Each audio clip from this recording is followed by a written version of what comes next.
प्रिय छात्रों, आइए अब हम लोग तुलसीदास की रचना वन पथ पर का शेष भाग पढ़ते हैं। रानी मैं जानी अजानी महापवि पाहन हूते कठोर हियो है। राजहु काज अकाज न जान्यो कहियो तिय को जिन कान कियो है। ऐसी मनोहर मूरत ये बिछुरे कैसे प्रीतम लोग जियो है। आखिन में सखी राखी बे जोग इन्हें किम कह बनवास दियो है। यानी प्रस्तुत पद्यांश हमारी पाठ्य पुस्तक हिंदी के काव्य खंड में संकलित गोस्वामी तुलसीदास जी द्वारा रचित वन पथ पर शीर्षक से लिया गया है। यहाँ पर राम लक्ष्मण और सीता समेत वन को जा रहे हैं। ग्राम वधुएं उनकी रूप माधुरी पर मुग्ध हैं और उनके वन प्रस्थान पर अपने अपने विचार व्यक्त कर रही हैं। एक ग्राम वधु दूसरी से कह रही है कि रानी मैं जानी अजानी महा। कह रही है कि हे सखी, मुझे तो ऐसा लग रहा है कि वह जो रानी है वो महामूर्ख है, महाअज्ञानी है। पवि पाहन होते कठोर हियो है। ऐसा प्रतीत हो रहा है कि उसका हृदय पत्थर की भांति कठोर है। यानी कह रही है कि हे सखी, मैं तो जान गई, जिस रानी ने कोमल शरीर वाले इन राजकुमारों को वनवास दिया है वह महामूर्ख है। उसका हृदय वज्र की भांति कठोर है। और राजहु काज अकाज न जान्यो कहियो तिय को जिन कान कियो है। इतना ही नहीं, और राजा ने भी इन्हें वनवास देते समय अच्छे और बुरे पर विचार ही नहीं किया है, बल्कि रानी ने जो कान भरा है उसी को मानकर इन्हें वनवास दे दिया है। ऐसी मनोहर मूर्ति ये बिछुरे कैसे प्रीतम लोग जियो हैं। कह रही है कि हे सखी, ऐसी मन को मोहित करने वाली मूर्तियों के बिछुड़ जाने पर कैसे प्रीतम लोग जियो हैं। पता नहीं इनके प्रेमी जन कैसे जीवित हैं। इनसे प्रेम करने वाले लोग पता नहीं कैसे जीवित हैं। आखिन में सखी राखी बे जोग इन्हें किम कह वनवास दियो है। अंत में कह रही है कि हे सखी, ये राजकुमार तो आँखों में रहने के योग्य हैं, आँखों में बसने के योग्य हैं। भला इन्हें किस पत्थर दिल ने वनवास दे दिया है, किस निष्ठुर ने वनवास दे दिया है। यानी ग्राम वधुएं हैं। एक ग्राम वधु है, दूसरी से कह रही है कि हे सखी, मैं तो अच्छी तरह से जान गई हूँ, रानी ने कोमल शरीर वाले इन राजकुमारों को वनवास दिया है। वह महामूर्ख है। उस रानी का हृदय पत्थर की कठोर है और राजा भी इन्हें वनवास देते समय अच्छे बुरे पर थोड़ा सा भी विचार नहीं किया, बल्कि रानी ने जिस तरह से उनका कान भरा है उसी बात को मान करके राजा ने इन्हें वनवास दे दिया है।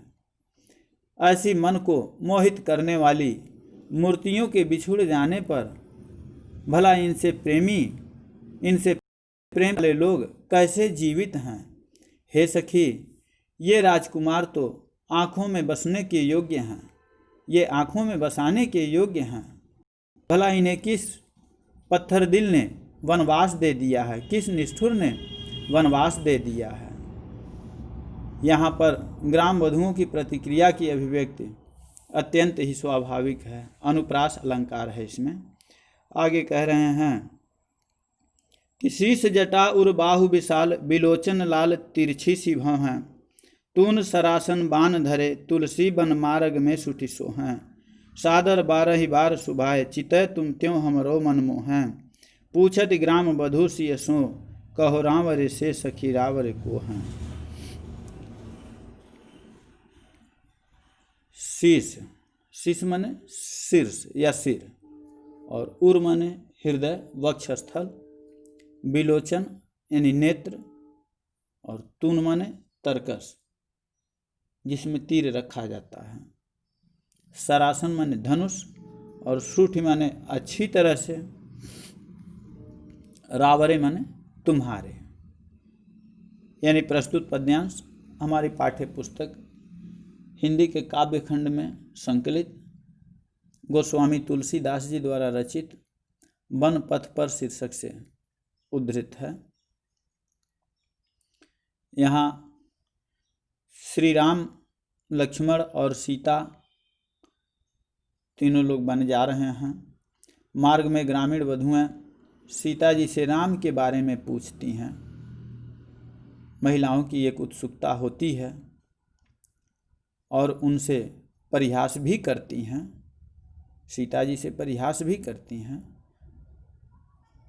इस प्रसंग का चित्रण करते हुए तुलसीदास जी कहते हैं कि शीश जटा उर बाहु विशाल, बिलोचन लाल तिरछी सी भौं हैं। यानी ग्रामीण वधुएं सीता जी से पूछती हैं कि जिनके शीश जटा यानी सिर पर जटाएं हैं, जिनके सिर पर जटाएं हैं, उर बाहु विशाल, और जिनकी भुजाएं और वक्ष स्थल, उर माने हृदय, वक्ष स्थल और बाहु माने भुजाएं, विशाल विशाल हैं, यानी जिनकी भुजाएं और वक्ष स्थल विशाल हैं। बिलोचन लाल, और जिनकी आँखें लाल लाल हैं, जिनकी आँखें लाल हैं। तिरछी सी भौं हैं, और जिनकी भौहें तिरछी हैं। तून सरासन बान धरे, तुलसी बन मार्ग में सुठिसो हैं। तून सरासन बान धरे, यानी जिन्होंने तरकस, धनुष और बाण संभाल रखे हैं। जो तुलसी वन मार्ग में सुठिसो हैं, जो वन के रास्ते में भली प्रकार शोभायमान हो रहे हैं, सुशोभित हो रहे हैं।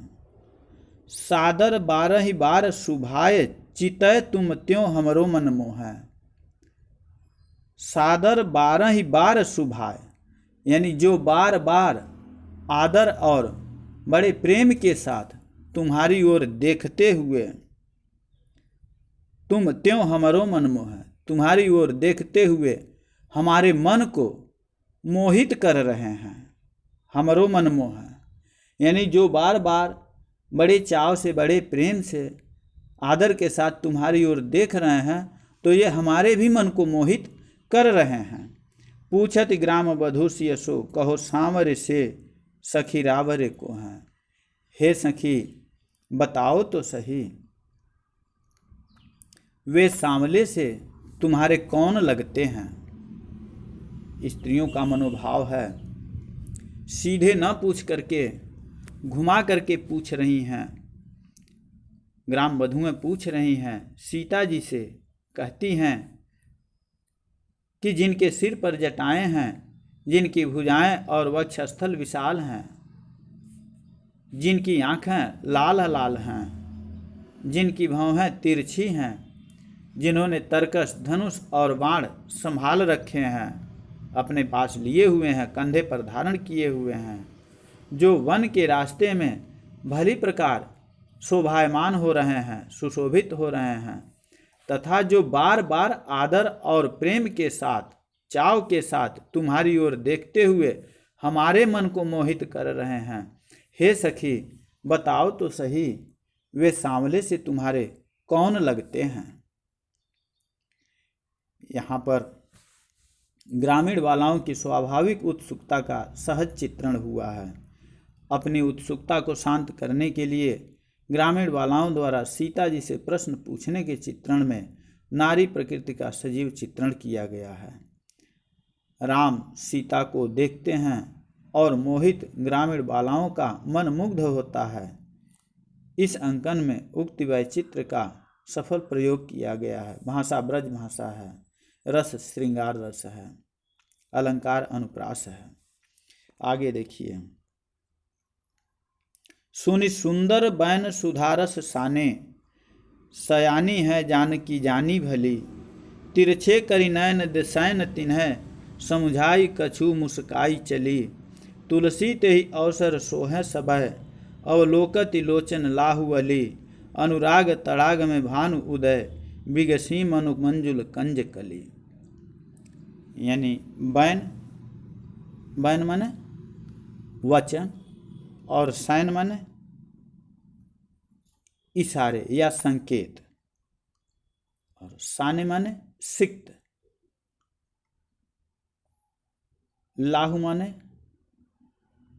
लाभ, सयानी माने चतुर, मंजुल माने सुंदर और कंज माने कमल, तड़ाग माने सरोवर, तालाब। कह रहे हैं कि इन पंक्तियों में ग्राम वधुएं सीता जी से रामचंद्र जी के बारे में पूछती हैं। तो सुन सुंदर वैन सुधारस साने, सयानी है जानकी जानी भली। तो तुलसीदास जी कहते हैं कि ग्राम वधुओं ने जब राम के विषय में सीता जी से पूछा कि ये सांवले जो पुरुष हैं ये तुम्हारे क्या लगते हैं, तब ग्राम वधुओं के अमृत से पूर्ण मधुर वचनों को सुनकर चतुर सीता जी उनकी मनोभावना को तत्काल समझ गईं। सुन सुंदर बैन सुधारस साने, सयानी है जानकी जानी भली। जानकी जी समझ गई कि ये ग्राम वधुएं बहुत ही चतुर हैं। उनके अमृत से पूर्ण मधुर वचनों को सुनकर उनकी चतुरता का आकलन सीता जी ने लगा लिया। तिरछे करी नयन दैसैन, तिन्हें समुझाई कछु मुस्काई चली। तो जाहिर सी बात है, जिस चतुराई के साथ उन्होंने प्रश्न किया है उसी चतुराई के साथ जानकी जी ने उनको जवाब भी दिया है। तिरछे करी नयन दैसैन, तिन्हें समुझाई कछु मुस्काई चली। सीता जी ने उनके प्रश्न का उत्तर अपनी मुस्कुराहट तथा संकेत भरी तिरछी दृष्टि से ही दे दिया। मुंह नहीं खोला, आवाज कुछ नहीं किया, कुछ नहीं कहा, लेकिन मुस्कुराते हुए, संकेत करते हुए तिरछी दृष्टि से ही उन लोगों को इसका उत्तर दे दिया। तुलसी ते ही अवसर सोहै सबह, अवलोकत लोचन लाहुअली। अनुराग तड़ाग में भानु उदय, बिगसी मनो मंजुल कंज कली। कह रहे हैं कि जब तिरछी दृष्टि से ही उन सबों को उत्तर दे दिया, उन्हें मुख से कुछ बोलने की आवश्यकता ही नहीं पड़ी। उन्होंने स्त्रियोचित लज्जा और मर्यादा को ध्यान में रखकर केवल संकेत से ही राम के विषय में कि ये मेरे पति हैं समझा दिया। तो कह रहे हैं कि तुलसीदास जी कहते हैं कि सीता जी के संकेत को समझकर सभी सखियां राम के सौंदर्य को एकटक देखती हुई अपने नेत्रों का लाभ प्राप्त करने लगी। यानी सभी ग्राम वधुएं, सभी स्त्रियां श्री रामचंद्र जी के रूप सौंदर्य को देखने लगी, मुग्ध हो गई। तुलसीदास जी कहते हैं कि उस समय तुलसे ते ही अवसर सोहै सब। तुलसीदास जी कहते हैं कि उस समय ऐसा प्रतीत हो रहा था कि जैसे अनुराग तड़ाग में भानु उदय, कि जैसे मानो प्रेम के सरोवर में, प्रेम रूपी सरोवर में राम रूपी सूर्य उदय हो गया हो और ग्राम वधुओं के नेत्र रूपी कमल की सुंदर कलियां विकसित हो गई हैं। अनुराग तड़ाग में भानु उदय, बिगसी मनो मंजुल कंज कली। कहना है उस समय ऐसा प्रतीत हुआ कि मानो प्रेम सरोवर में, प्रेम के सरोवर में, तालाब में राम रूपी सूर्य के उदय होते ही ग्राम वधुओं के नेत्र रूपी कमल की सुंदर कलियां, सुंदर पंखुड़ियां खिल गई हों, विकसित हो गई हों। यहाँ पर सीता जी, एक बार फिर से देख लीजिए इसको। तुलसीदास जी कहते हैं कि ग्राम वधुओं ने राम के विषय में जब सीता जी से पूछा कि ये सांवले पुरुष तुम्हारे क्या लगते हैं, तो ग्राम वधुओं के अमृत से पूर्ण मधुर वचनों को सुनकर चतुर सीता जी उनकी मनोभावना को तत्काल समझ गईं। सीता जी ने उनके प्रश्न का उत्तर अपनी मुस्कुराहट तथा संकेत भरी तिरछी दृष्टि से ही दे दिया। उन्हें मुख से कुछ बोलने की आवश्यकता ही नहीं पड़ी। उन्होंने स्त्रियोचित लज्जा और मर्यादा को ध्यान में रखकर केवल संकेत से ही राम के विषय में ये मेरे पति हैं समझा लिया। तुलसीदास जी कहते हैं कि सीता जी के संकेत को समझकर सभी सखियां राम के सौंदर्य को एकटक देखती हुई अपने नेत्रों का लाभ प्राप्त करने लगी। तुलसीदास जी कहते हैं कि उस समय ऐसा प्रतीत हो रहा था मानो प्रेम के सरोवर में राम रूपी सूर्य उदय हो गया हो और ग्राम वधुओं के नेत्र रूपी कमल की सुंदर कलियां विकसित हो गई हों। यहाँ पर कह रहे हैं कि सीता जी का संकेत पूर्ण उत्तर भारतीय नारियों की मर्यादा के अनुकूल है। छंद सवैया है, रस श्रृंगार रस है, अलंकार रूपक उत्प्रेक्षा और अनुप्रास है, भाषा ब्रज भाषा है। आज के लिए बस इतना ही है। इसमें जितने भी पद्यांश हैं उन पद्यांशों का संदर्भ सहित व्याख्या करके और आप अपनी कॉपी को भी व्हाट्सएप के माध्यम से चेक कराते रहिए, दिखाते रहिए। आज के लिए इतना ही है। आपका दिन मंगलमय हो।